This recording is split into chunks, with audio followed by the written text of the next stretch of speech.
Well, the Washington establishment and its media lackeys remain obsessed with Russian hacking and its alleged influence in November's election. Some have even stooped to pushing an unverified document, a dossier, claiming Trump has been compromised by Russian intelligence. Russia's the biggest boogeyman it's been in years, but at the same time, few people have been talking about its actual thinking. What are Russia's motives, if any? What could they gain or lose by working with the Trump administration? In other words, nobody talking about any of this knows anything about Russia. But Stephen Cohen does. He's a contributing editor at The Nation and a professor emeritus of Russian studies at NYU. Used to teach at Princeton. Bona fides are long. He joins us now. Professor, thanks for coming on. So, what could possibly be on your mind tonight? Whether or not we're actually going to survive?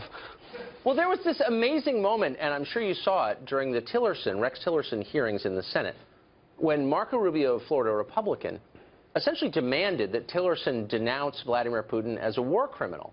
No. Now, I don't know, I'll be candid with you, I don't know much about Vladimir Putin's war record, and perhaps he is a war criminal. I don't know. But I was so struck by Rubio's insistence that Tillerson concede that he was.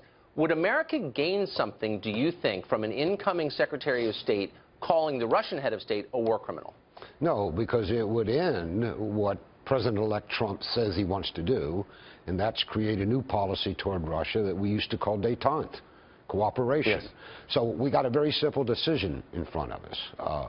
Perhaps the worst relationship with Russia in our time, perils everywhere from the Baltics to Ukraine to Syria, to guys running around, as you and I talk tonight, Tucker, terrorists, looking for radioactive material to make bombs that if they set them off, we won't be able to inhabit those places for a generation.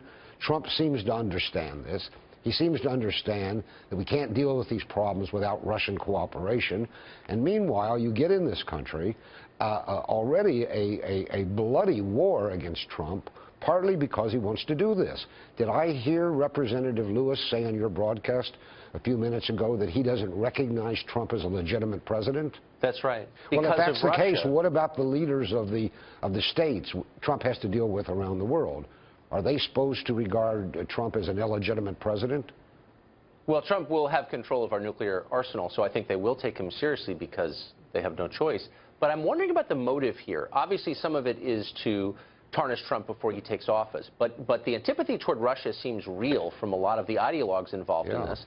And I think probably Senator Rubio is one of them. And I'm not degrading it. I'm just trying to understand it. Why? Why are they so anti-Russia? With all the threats we face, why Russia?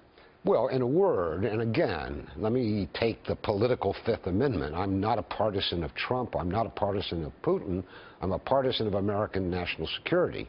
And they say these things because they do not know what they're talking about. They don't know the dangers. They don't know Putin's real role in the world. He is far from the greatest threat to America. Think back. Well, you probably weren't born then, but you know the history. Remember what Ronald Reagan did. He had risen to power, he had embraced the idea that the Soviet Union was an evil empire. Then in 1985, for reasons, good reasons of his own, he decided he wanted to do a grand détente with the new Soviet leader, Mikhail Gorbachev.